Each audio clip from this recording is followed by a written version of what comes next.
Hello, I'm Severin Suzuki speaking for ECHO, the Environmental Children's Organization. We're a group of 12 and 13-year-olds trying to make a difference. Vanessa Suddy, Morgan Geisler, Michelle Quigg, and me. We've raised all the money to come here ourselves, to come 5,000 miles to tell you adults you must change your ways. Coming up here today, I have no hidden agenda. I am fighting for my future. Losing my future is not like losing an election or a few points on the stock market. I am here to speak for all generations to come. I am here to speak on behalf of the starving children around the world whose cries go unheard.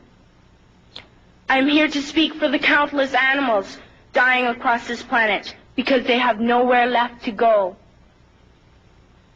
I am afraid to go out in the sun now because of the holes in our ozone.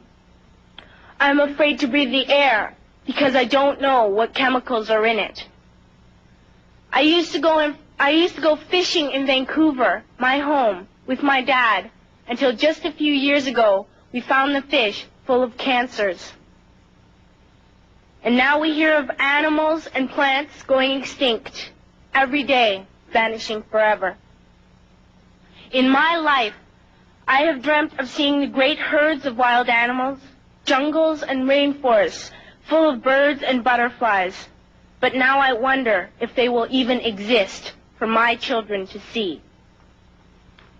Did you have to worry of these things when you were my age? All this is happening before our eyes, and yet we act as if we have all the time we want and all the solutions. I'm only a child, and I don't have all the solutions.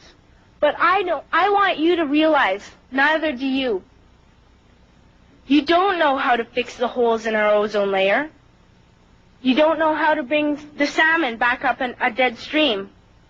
You don't know how to bring back an animal now extinct.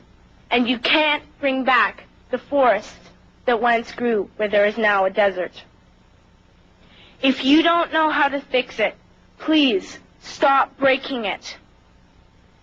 Here, you may be delegates of your government, business people, organizers, reporters, or politicians, but really, your mothers and fathers, sisters and brothers, aunts and uncles, and all of you are someone's child. I'm only a child, yet I know we are all part of a family. 5 billion strong. In fact, 30 million species strong.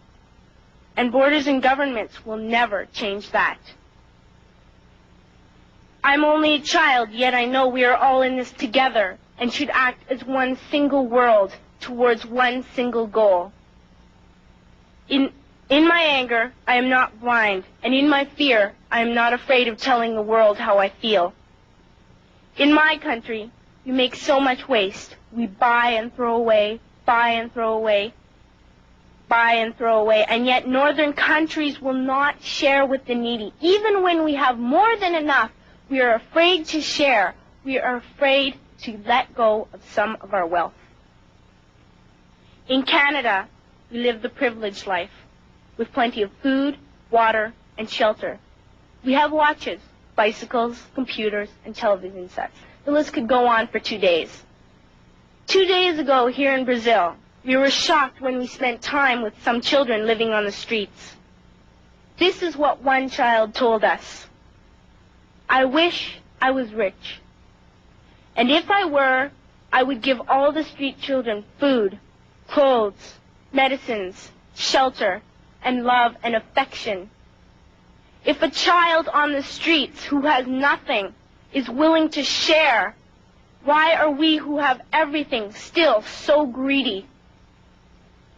I can't stop thinking that these are children my own age, that it makes a tremendous difference where you are born.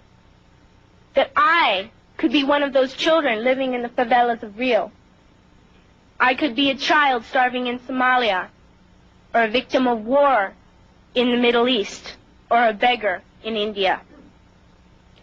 I am only a child, yet I know if all the money spent on war was spent on finding environmental answers, ending poverty, and finding treaties, what a wonderful place this earth would be.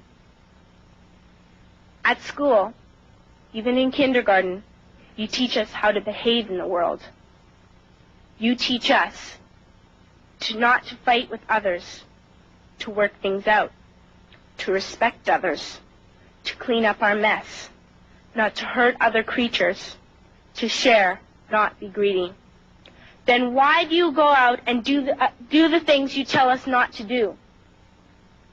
Do not forget why you are attending these conferences, who you're doing this for. We are your own children. You are deciding what kind of a world we are growing up in. Parents should be able to comfort their children by saying, everything's going to be all right. It's not the end of the world, and we're doing the best we can.